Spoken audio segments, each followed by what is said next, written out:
MUFON State Section Director and Chief Investigator. So Denise has had a long amount of sophisticated, detailed experience in the UFO field of investigation. She has co-authored and published her first book, which is called The Alien Abduction Files, which was just released a couple of years ago with Kathleen Marden. She holds educational forums, both public and private gatherings for abduction experiencers. She's been in the UFO field for more than 25 years. I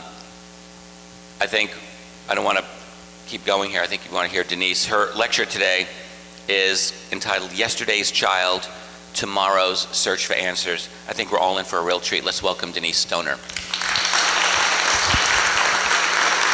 I thank everybody for coming. And I had written and rewritten this and tried to get information in I thought would be good for you all to hear. Some of it's in the book. The newest is not. That's my book and Kathy's. We co-authored it. We spent over 3 years. Kathy was my investigator, my hypnotist, my mentor, and now my friend. And it's very important that people who have had experiences and those who have not understand what an experiencer goes through.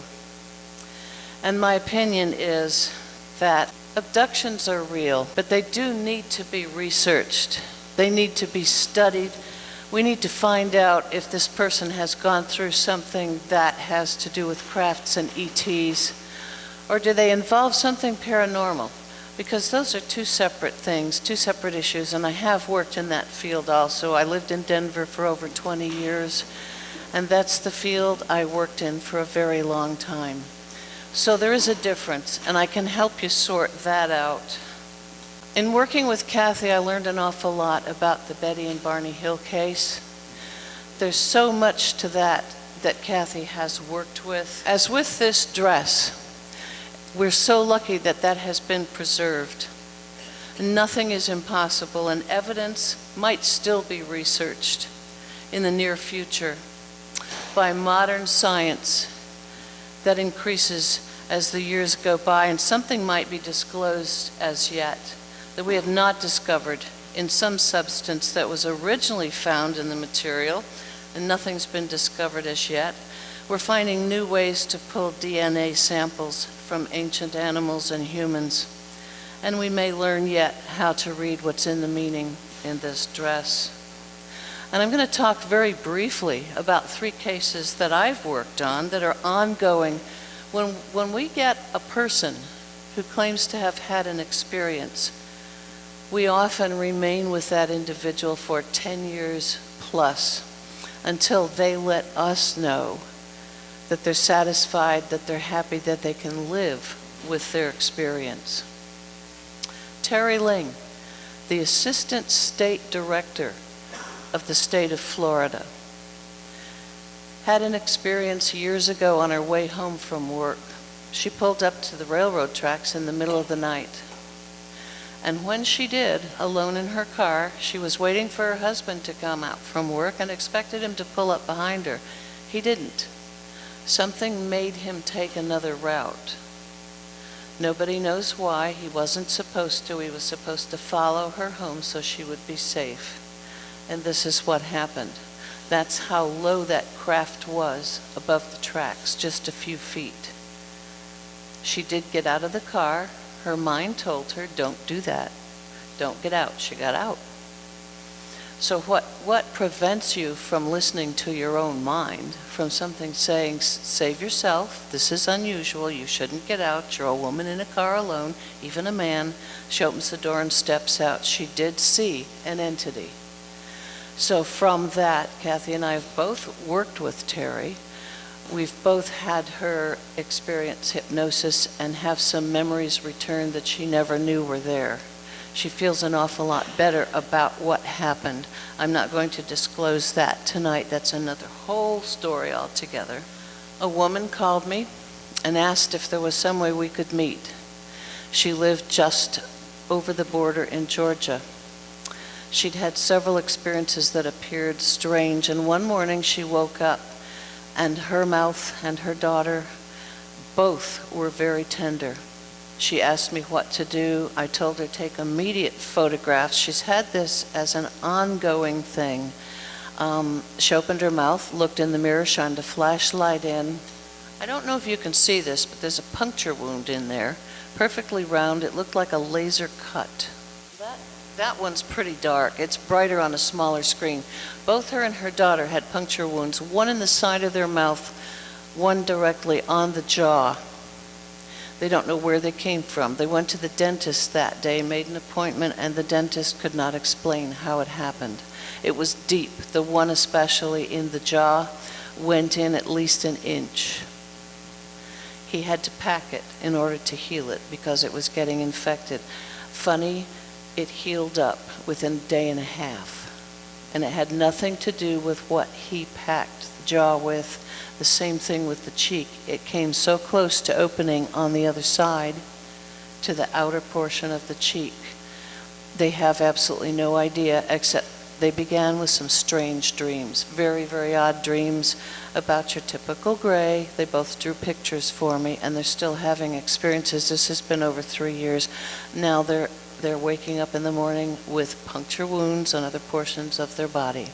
This is a Y incision on the top of a man's head.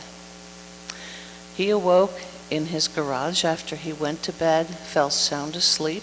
He'd been having odd dreams about entities coming in and escorting him outside. He'd awakened in his yard several times.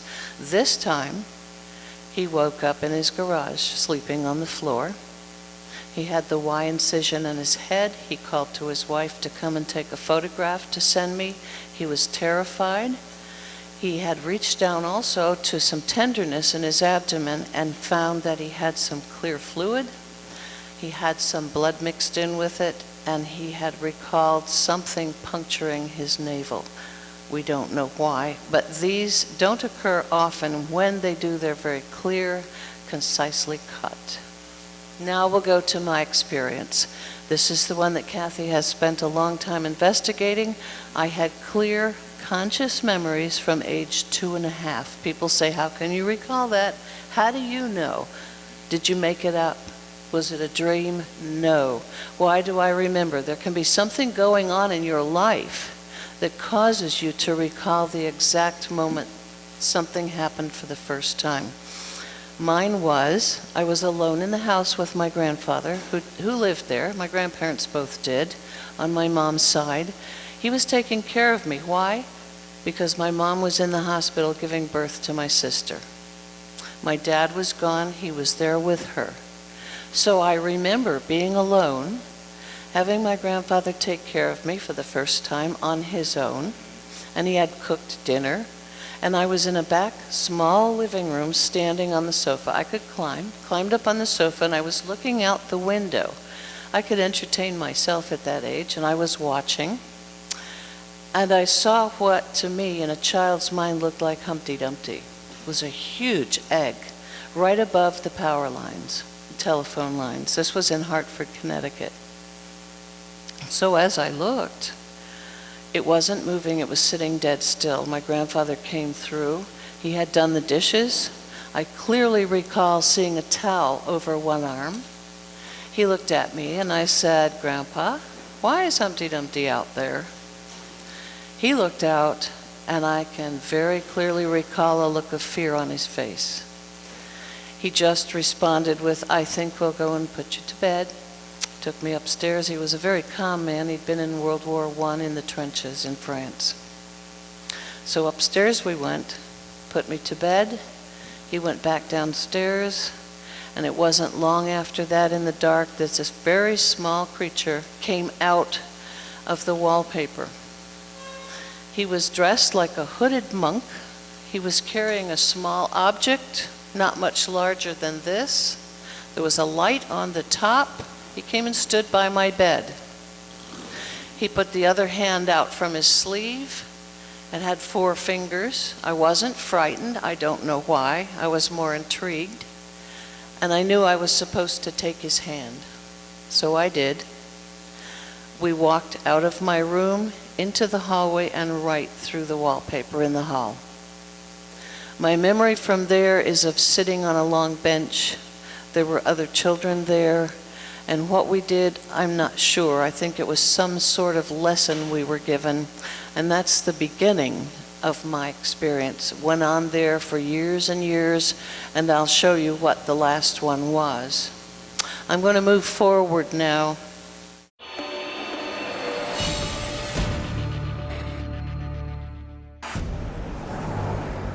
August 1982. On a Colorado highway, Ed and Denise Stoner's weekend getaway has turned into a bizarre experience. Two blinding lights appear in the sky above them. These lights were coming very steadily and fairly quickly towards us. Ed, slow down, slow down! When that happened, I just blanked out. Denise and Ed's next memory is driving along the road in the dark, and 3 hours have somehow passed in an instant. They also realize they're now on Trout Creek Pass, a road on the other side of the valley, more than 40 miles away. We both felt very odd, like we had been interfered with. Something was very wrong. My head felt funny. Pull over.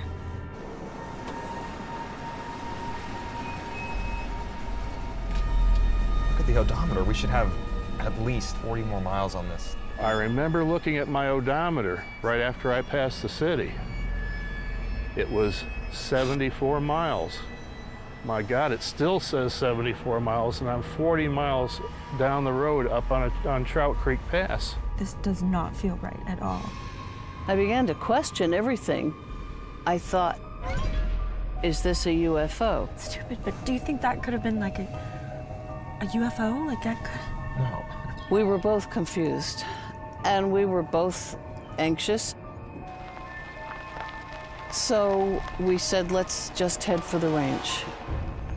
Denise begins to obsess over how they lost 3 hours of time on the road that night.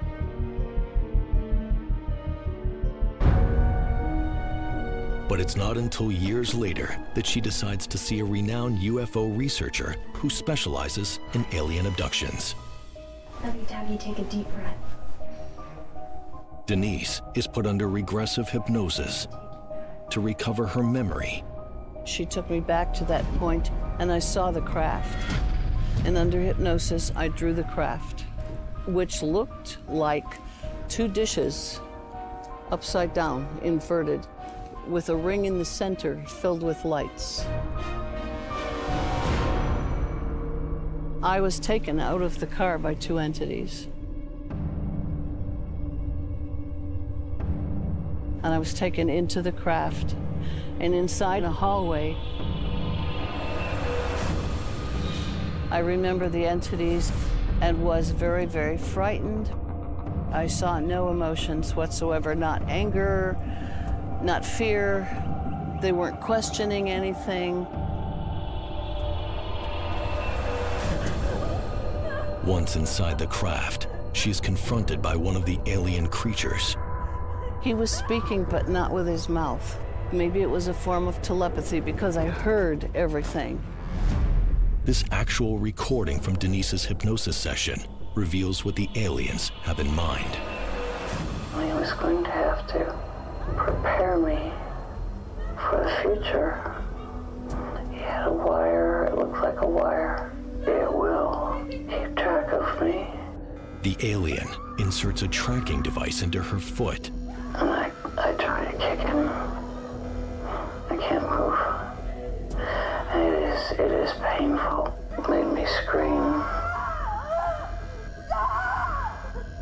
I realized that I didn't have control of the situation. I wondered if I was going to be taken back. And I had to just allow whatever was going to happen, not fight it. They took me off this metal bed, stood me up. The entity said, "We're taking you back now."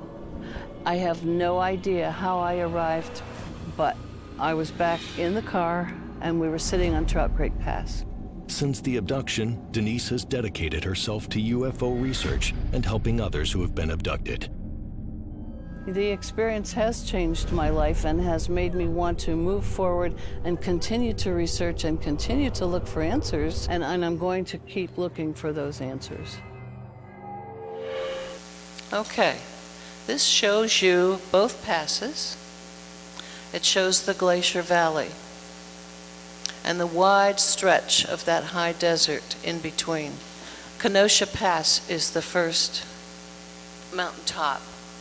And when we came from Denver on a Friday night, we left with enough time to get to our campsite on the far side. Those are the collegiate peaks that you see, Mount Harvard, Mount Princeton, and Mount Yale, that are covered with snow.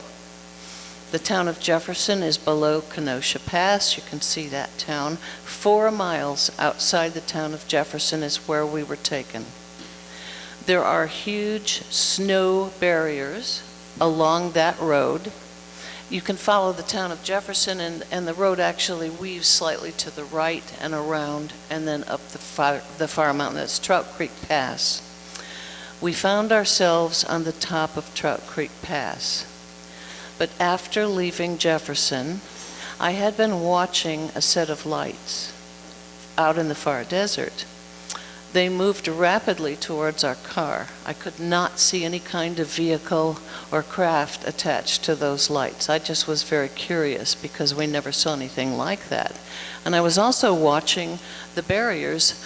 They were put there to prevent snow from blowing across, and also huge tumbleweeds that blew across the desert. If we had the 18-wheeler trucks coming in the dark, and we had to have all kind of accident prevention, because if one of those huge tumbleweeds or a blast of snow hit the trucks, there could be accidents. And a lot of those trucks traveled at night to get across. So the barriers are on either side of us, and we're driving, and the lights are heading towards the car, and they come over the top. Those lights did not reflect on the road, nor did they reflect inside the car. Could see nothing unless I looked outside, realizing they're above the vehicle. Suddenly the car started to move sideways. I could feel the tires scraping on the road. I looked at my husband. He was staring straight ahead, holding the wheel, and then the car lifted over the top of the snow barrier and out across the desert to the left. As soon as it got far enough out in the desert, there's maybe one working ranch at the time in 1982.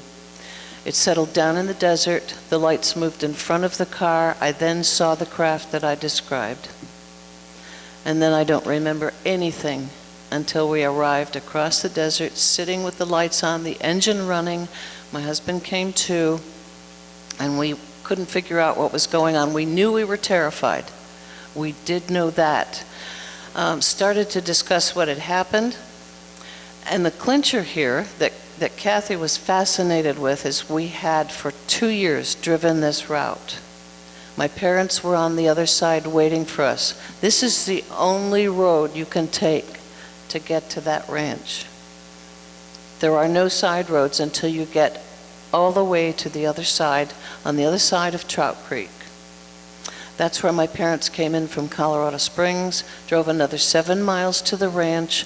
They were waiting for us. Of course, we had no cell phones, so they were preparing to go out to the police station, to the fire department. They were going first to the ranch house, to the caretaker, to ask if they could borrow the phone.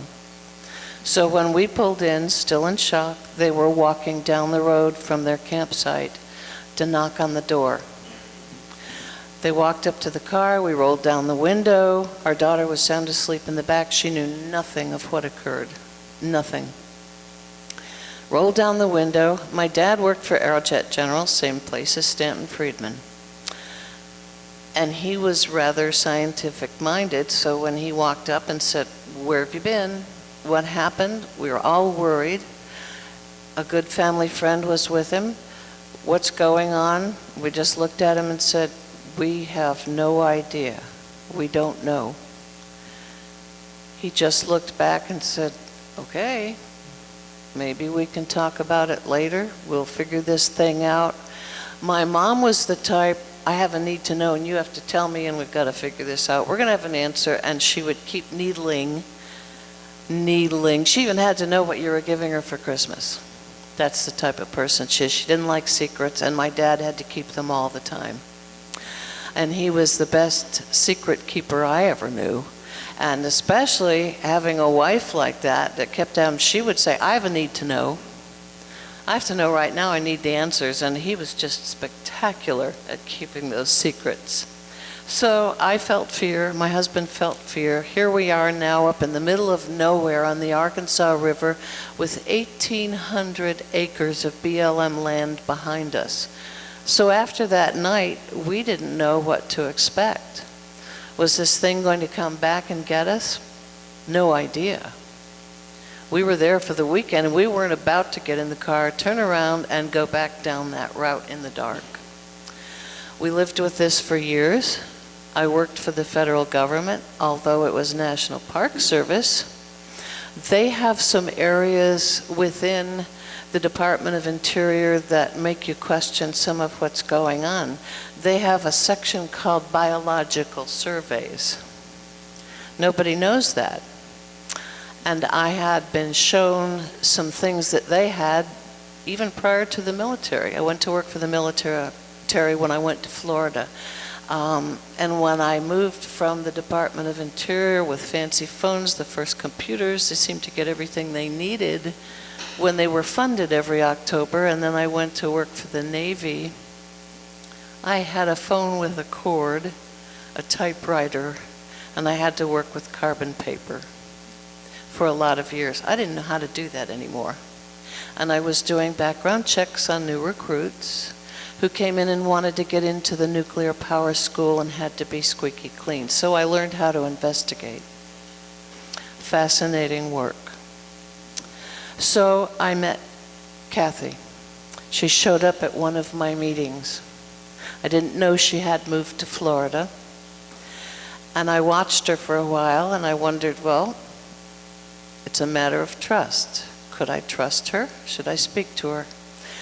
It was the second meeting, and I finally did. I went up and talked to her, and then I invited her to lunch. And it wasn't until I told her I had lived in Gunnison, Colorado, that she said, when? Found out she lived in Crested Butte at the same time. My husband had seen his first craft in broad daylight, and she probably saw the same craft the same day, the same afternoon that we did in Crested Butte while we were in Gunnison. So our experience together in researching this book began that day. That's just a still of what that table, that ice-cold table with the entities looked like, felt like. There were small grays, and I felt like they were robots. There was a tall gray that I call my escort. He's the same one from age 2.5 until today that came for me. The insertion of the wire, I call that one the doctor. That's an insectoid. He's got a face like an insect, but he's highly, highly intelligent. He's the only one that I personally, my opinion only, has ever shown any emotion at all. And his face has been that close to mine. The turn of the head, just the way he's looked at me, he was wondering why I displayed anger, why I showed distress, why I was upset and felt that I should have control of my own person. So those are the three that I've been involved with. This is something that happens to many, many people who have been taken, who have an event like this in their life. And it's very strange, something that Kathy and I are both researching. You feel like you have something you need to tell mankind. You can't recall what it is. Some think they have. I have it, but I can't. And what occurs when you try to draw that out, to force it out, to bring it forward when you shouldn't, is extreme physical pain. I'm not going to describe it because we withhold it as if it's a crime scene. If I tell you what it is, some of you may decide that you have that and display the same pain, should you decide to have hypnosis done. So I'm going to keep that back from you. but it is a type of pain, and you cannot get that information out. Just know that. It's very unusual. Some things we have to hold back for that reason. I had an experience in February of 2013. It's kind of interesting because I'm getting pretty up there in age. What do they want me for? I wish I knew. We have absolutely no idea, but I was with Kathy on that day. She lives about an hour from my home in Orlando. We were going to go to Tampa together, so we met in the middle in a place called Winter Garden. I parked my car at a shopping mall, and she met me there. We went ahead to Tampa. We went to the place we were planning to spend the day, and then when we came back, we had an experience that was pretty interesting. Her GPS acted very oddly and actually took us off the highway. We kind of knew where we were going, that's what was odd about it, but we got off the highway. And then she said, that's not right. It had never acted up before. Something made us get off the highway. We fixed the GPS, we were able to, and got back on. Made our way back to Winter Garden. And when we did, I discovered that I was wearing an insulin pump at the time. And I had the batteries adjusted, and based on the amount of insulin you use in a pump, it can last from 3 weeks to 2 months. I had put fresh batteries in that morning. They quit. I knew I was all right to go home. The next thing I discovered while she waited parked next to my car is I had no radio in the car. It wasn't working, and it had been fine. I checked the mirrors. They were adjustable with a little button. Couldn't adjust the mirrors properly, and they had been changed so that when I got in the car seat, in the driver's seat, I couldn't see. My telephone quit. Batteries gone. And it was fully charged, and I had neglected to bring the charger for the car. So she, Kathy, asked me if I wanted to borrow her phone to call my husband, and he's the type, if you tell him, don't worry about me, the traffic's heavy, which it was that day, it was a holiday, I'll be late, heavy traffic, and he listens, okay.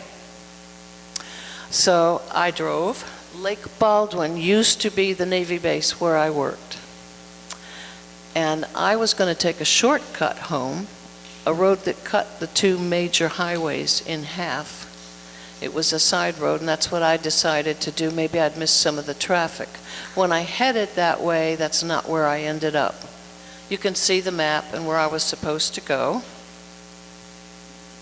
There's the malfunctions. This is Lake Baldwin. That used to be a part of the Navy base. The nuclear power school was there. There's some machinery that's kind of odd because I had been teaching and had a secret clearance at the time to enter that nuclear power school.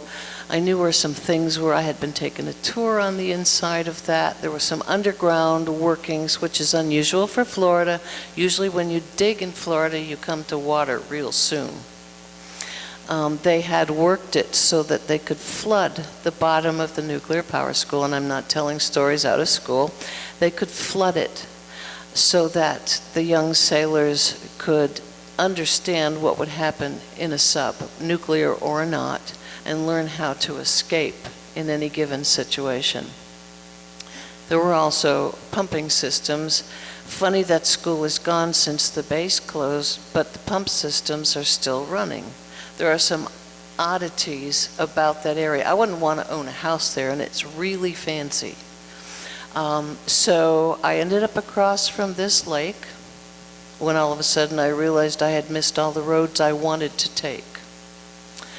I was in a circular driveway that dipped down in front of an abandoned apartment building. There were only 4 apartments in there. I realized there was a huge orange orb coming out of that lake. And I didn't know why. It was strange, and I felt, uh-oh, what's happened? I looked to the left, there was nothing but kind of jungle. There was nothing there at all. Nothing's been built yet. And then there's the little dock. I was directly across the street. That's where I saw the orb coming out of the water. That's what I was looking into in the dark. I saw an entity step out from behind a tree, and directly above that was a familiar craft. I knew that I was being signaled to step out of the car. That was the escort that I've been familiar with for years and years. I thought about all the people that I hold workshops for. I thought about all the people that are living in fear. I thought about all the people who come to me for help. It runs through your mind just at a rapid pace when you are alert, when you're awake and you know you're going again. I thought about my age. And I wondered, is there going to be an end to this? And if there's going to be an end, do I want that to happen? I didn't know, but I knew I was going to go again. I don't know if you can see those, but I ended up with elongated bruises and a slight puncture mark. They had inserted something lengthwise through my skin. And then I ended up at home. I don't recall driving home consciously aware. I was over 45 minutes late. I called Kathy right away and I said, well, something did happen. You didn't get to go with me, but something happened. So she said, well, how soon can you get here? And I believe it was the next day or the day after I went over, and she examined my car. We both did. And it showed off the tracks on the MF meter and on all kinds of other tests that we did. There was something that occurred in that vehicle. None of the readings on any of the meters we used were normal. So then we began to think we should probably take the meters inside her home. We did a base test of her home to make sure there was nothing going on there. Everything was normal. We put that meter in her house and put it down after giving a base reading. Everything stayed at 0. That's the reading we got when I went within 10 feet of it. And it stayed that way for 2 weeks. That's with an electrical. It does 3 readings, magnetic, electrical, and a sum of all. So we began to test on other people. I took it home. We tested it on 2 other subjects. Nothing. So now we're beginning to test with other people who are experiencers. We don't know what's going on here. Why the electrical charge? Why is it so severe? What's happened to our bodies? Are people beginning to feel ill? Do they realize something has happened, that this happens and occurs with the meters? We're taking out more things. Of course, we test for radiation. I had a reading there that was not normal. These are new things that we need to begin to understand. What is going on with all of us? Anybody here, if you're willing to raise your hand, suspect you might have had some sort of experience or even a sighting? Did you come here just to listen? Yes, okay. There are places you can go for help. I'm a supporter. I hold support groups. You can call me. We talk it out. It's kept confidential. Nobody has a reason to keep this in anymore. A lot of people have fought with this thing for 30 to 40 years. Ask me if I would have given this up and turned it away and had it stop. No. I think this is what I'm supposed to do. There's a terrific artist. His name is Zachary Humway. I have to give him credit for sending me marvelous photos. I don't know if you can see it on that screen, but off to the right behind the child is a huge craft hovering in the mist. And I feel like this is another adult ET standing in the background. That's another child ET standing at the fence. And even though this isn't a long presentation, I felt what I said was very important for all of you to know. And I want to close by saying there's a dividing line that still lies between the visitors and us. We are all like this child and the small visitor. There's a fence between us. We, they, may reach out to touch gently, to say hello carefully, as a craft awaits in the fog, and an older, wiser one waits, standing back to see how we react to their presence. What will the next move be, and who will make it? I thank you.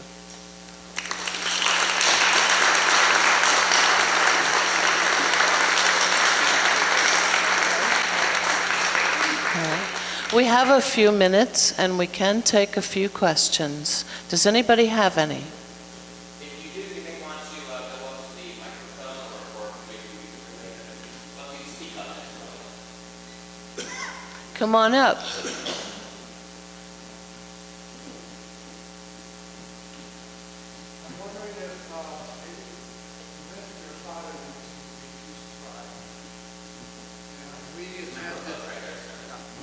We attended, my wife and I, an abductees support group in Philadelphia. Not that we are, but we were interested in the story.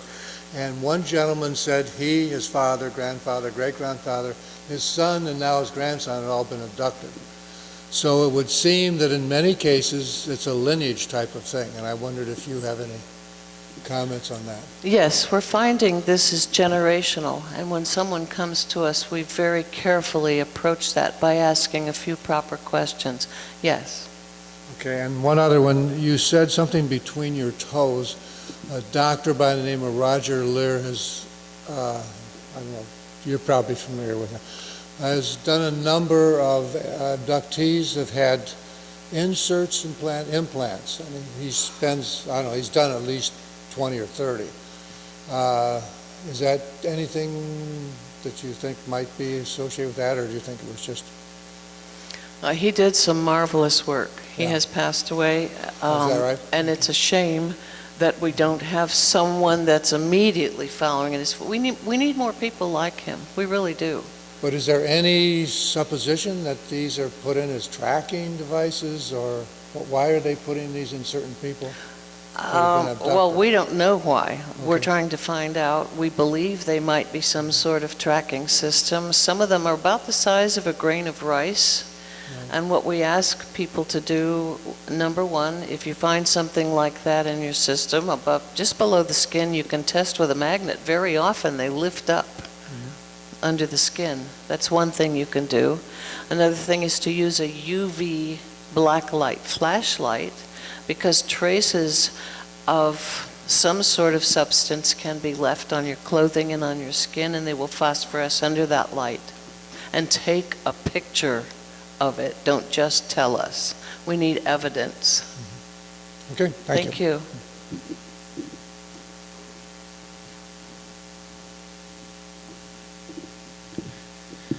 Hi, thank you. Thank you for your presentation. It's very moving, and I believe you. I had two questions, if I may. Try to keep them both brief. You mentioned that during your experience, one of the entities communicated to you telepathically, and I believe that's possible, and I don't doubt that. Was it a two-way communication, or was it just you were on the receiving end? You know, it's very strange. My mind, I don't know about all others, is in kind of an odd state. You're so scrambled and confused that I was listening more than attempting to send anything. That's me. Others get very bold and speak out, and they argue. I did have the thought to kick him, and I was going to attempt that, and I felt like I wanted control of my own body and my own thoughts, and I felt they had control of both of those. So it was stopped. And any pain that I had, and this has happened with many others, when you enter the craft, fear kind of goes away, but then they touch your forehead, and this is with more than just myself. They touch your forehead, and fear and pain disappears a lot of the time, most of the time. Thank you. You mentioned, if I'm not mistaken, that in the past it was your job to investigate people applying for a certain nuclear program. Is that correct? Maybe I didn't understand that. Nuclear power school to get into a nuclear power program, either on a ship or a nuclear sub. And do you feel that your experiences with extraterrestrials abducting you in any way is related to that, having worked in that capacity? Because there is oftentimes reported UFOs in connection with nuclear missile sites or nuclear weapons facilities. No, not at all. I learned more about investigating, and I also learned that the government didn't like what I was doing outside my work, to the point of asking me to discontinue that practice. I guess more specifically, do you feel that perhaps the ETs took an interest in you because you had that? No, not at all. I couldn't separate that out and say that was the situation. No. Thank you. Mm-hmm. Anyone else? Who? Raise your hand. Come on up.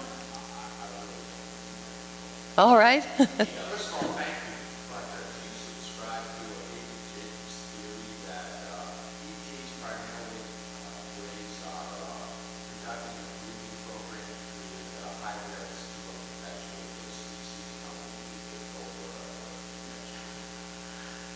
I do not subscribe to any situation at all. I remain neutral. I don't take sides because I don't know. I don't have a belief system. As far as any of that goes, I am just researching. I'm not going to give anybody any answers along those lines because I don't think it's fair. Everyone has their own experience. I have a need to know. I want to know what happened to me. I spent 3 days going over my religious faith, and it came full circle. It did expand my thoughts on the process, and that's as far as that went. So I have a lot of respect for everyone and their beliefs, and I think that's the way it should stand until we have an answer for all of this. Yes? I loved your talk, and I respect your desire not to put your opinions out as to what you think is going on, but I would like to know, and I think many of us, if you have at least, I have a couple of questions, so speculated as to, if not the motivation for why people are being taken, then have you seen any patterns, either with it yourself or with other people, that would lead you to think they might be doing this for X reason, for whatever reason? But in particular, have you noticed, we had a meet and greet last night, and this was asked of you, but I want to follow up. So have you noticed any patterns among individuals that you have met with that would make you think, oh yes, this is why that person was taken? Is there anything whatsoever, like why these other beings would take either yourself or any of the other people you've regressed? And have you, along the same lines, have you noticed any changes in yourself? Like, why would they have taken you? What would, if not why, then what have been the changes in you as a result of your experiences? So have you seen any patterns among the people, and have you seen any changes in people as a result of their abduction or their experiences? Wow, good. I will give my opinion only, so don't spread it out across the world of UFOs and abductions. I have a feeling, and I don't know if I was told, I don't know where it came from, but I believe that they are probably attempting to better themselves because they have built their emotions out of who they are. And I think they went too far. And they are trying to straighten out the mess that we're in because we are an angry, war-loving people. and they're trying to balance it. And they're working with DNA, they're working with genetics, they're working with all sorts of things medically, through blood, through our makeup, through their makeup, to try and find something that will settle this earth, this oasis that we live on, because they use it too. We have things they want, and we're about to destroy it. This is my feelings. And so can they find a balance for themselves and for us? Possibly. It's taking an awfully long time because we fight back and they can't step up and say, hey, here we are. I have a feeling we might have an order to shoot them down. And I just don't like that. Again, we're an angry people and we want to fight back because they look strange to us. And we're not sure what they're doing, is just my opinion. So there you have it. I don't very often speak up and say that, but that's what I think. We're looking into that. We're looking into blood types, the RH factors. People have extra set of ribs who are RH factor. Then we have the universal blood type O. We seem to have more individuals who are abducted that have that.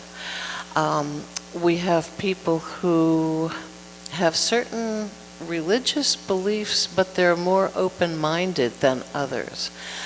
They often become more respectful of others, and they are more open to understanding others' belief systems, and they are not, well, in perspective, in larger groups of understanding others' thought processes and degree of difficulty in individuals' lives and willing to help. I see that more in people that come to my support groups than I do in general. Yes, back there.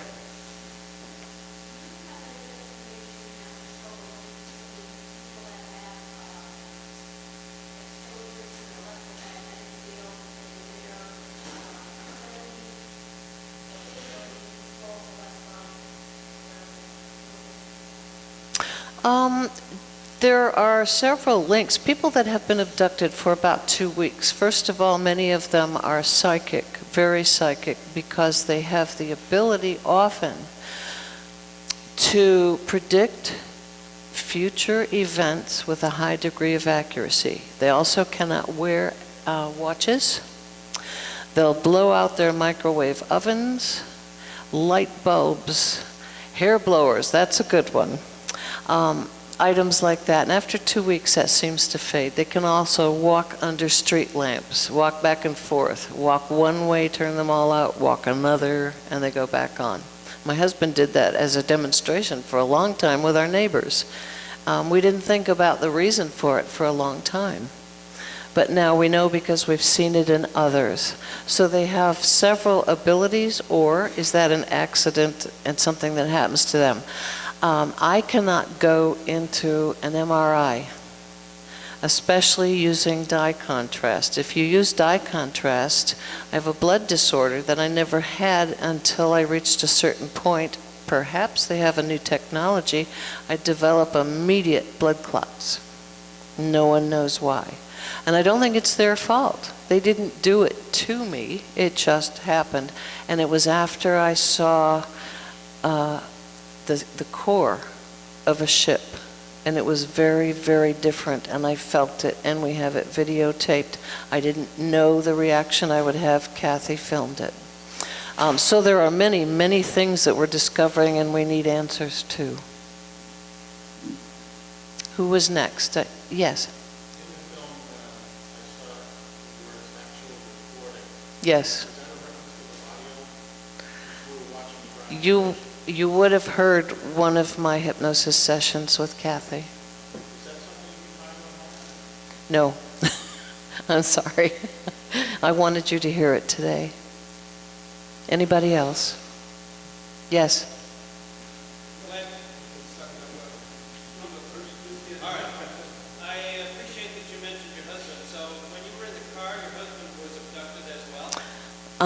Kathy did attempt to hypnotize him, and he would only go so far as a possibility he entered the ship, and then my husband stops it. In some time in the future, he may want to take a look at what was in there, if in fact he was in there. He keeps saying he feels like he was under some sort of anesthesia and in a fog.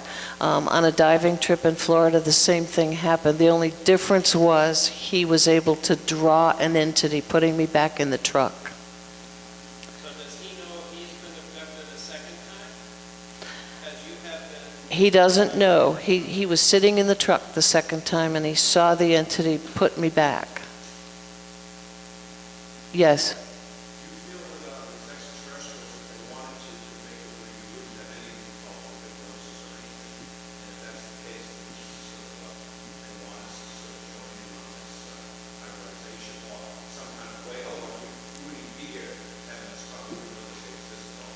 I think some people don't remember. They spend a lifetime with odd dreams, fears of things, and they have no idea why, except they're very odd. It took a monk that I'm working with, a monk in a monastery, who had to get special permission, you can imagine. He's 59 years old, and I had to go to the monastery and sit in the chapel with him and spent 3 hours listening and understanding, and now he knows. Yeah.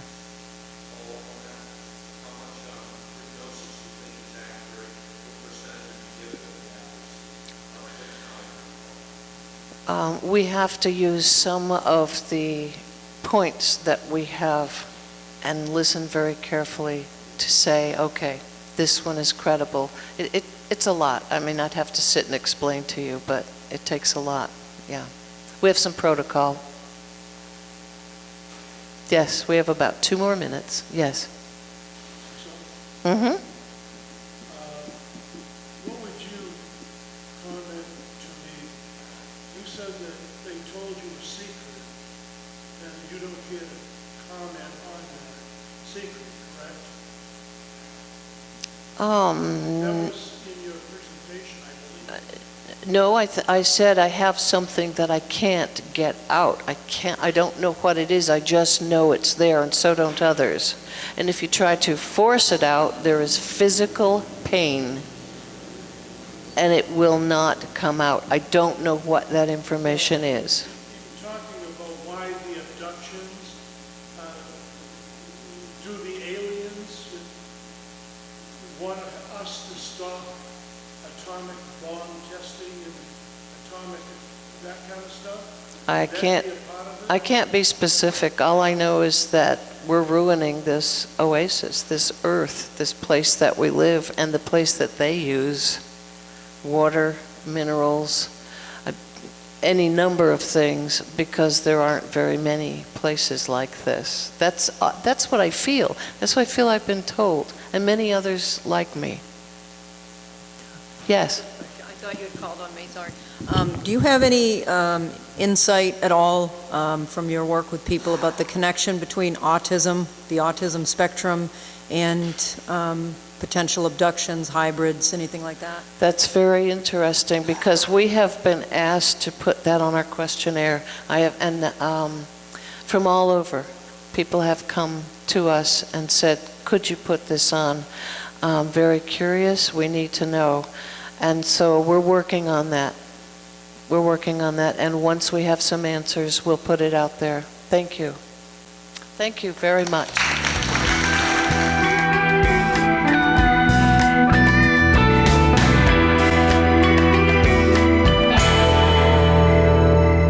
Beth Dupel. I own ECM Design in Exeter, and we have our 6th movie of the Heron Outdoor Cinema series on Swayze Parkway. And it's the last movie of the season, but it kicks off the Exeter UFO Festival. What film was it that you'll be showing tonight? Well, because it's the UFO Festival, we always try to find a theme that fits with the festival, and this year we settled on the movie Home, which is an animated movie, very family friendly, and since it's the start of the school week, we thought a really family friendly movie would be perfect. Everyone every week we try to do something for entertainment for the kids as they wait for the sun to set. And home was a bit difficult, but we did find actually a board game. So we have board games, and it's in theme with the movie. So the kids who are familiar with the movie should like the board game, and they can take the game home and play with it at home, or they can play with it here tonight. So that's the deal, and we always have activities. There's always sidewalk chalk and hula hoops, and when the music gets going, those will be very busy. It is an honor to kick off the event, and the Kiwanis Club is very generous in being a sponsor. Oftentimes they'll be here selling hamburgers and hot dogs, but they opted out tonight. But that's okay, they're busy this weekend. But yeah, so it's bittersweet, but it should be a good night, and it's always great to kick off what's becoming a really good community event. So again, it's anything to benefit the downtown community and support an event like the UFO Festival that is really taking off, and no pun intended, but it is taking off. It's a great honor. Have you guys thought anything about movies next year? Actually, we've talked maybe about trying to do a movie in October, where the sun sets a little bit earlier, because we often hear from families that the movies in July and August are a little bit late for the younger kids, because we get out of here around 10 o'clock at night. So if we did one in October, we could probably start it at 6, and then it would be over around 7:30 or 8, so some of the smaller kids could come. But we're not sure we're going to be able to get enough fundraising to support that, but it's something we're thinking about.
Thank you for coming. It's our last movie. I'm sort of sad about it. Sort of enjoy spending my Thursday nights with you. So thank you for coming. It's our 6th movie this year, which is amazing. I mean, 5 years ago we started with one movie night, and now we're 5 years in, and this seems to be very popular with the families, and that brings a smile to my face for sure. So again, it wouldn't be without all the sponsors that you see listed on the video. Tonight's sponsors are the Kiwanis Club and the Masons, two civic organizations in Exeter. And the Kiwanis Club is kicking off their UFO Festival with this movie. The festival is Saturday and Sunday, but there's also music and art shows tomorrow night. So if you're downtown, there's music on the bandstand beginning at 4 p.m. So there's a lot happening this weekend. And I just want to thank you for coming out and supporting us, whether you've supported us here with our popcorn and soda sales, or if you've made a donation at any of the donation boxes you may have seen at several of the downtown businesses. I've stressed it many times, these movie nights are very expensive, and it amazes me each year that we are able to find enough sponsors to support them. And with that, I guess I would say to you, when you're shopping in your shopping patterns, if you're looking at something and you see a big box store has it for a certain price, and you see that one of the downtown stores has it for, $5 or $6 or $7 more, maybe you might take a second thought, knowing that those are the businesses that put on these movie nights, and we wouldn't be able to do it without them. So thank you very much. We do have a special tonight, 2 popcorns, 2 sodas for $5. Normally it's $6. Special on the glow bracelets. And we also have home, there's a board game for home, and we printed that board game off. So if the kids want to come up and get one of the board games and a die to take home, and then they can play the game later when they get home, play it over the weekend, they're up at the pavilion for free as well. So thank you very much for coming.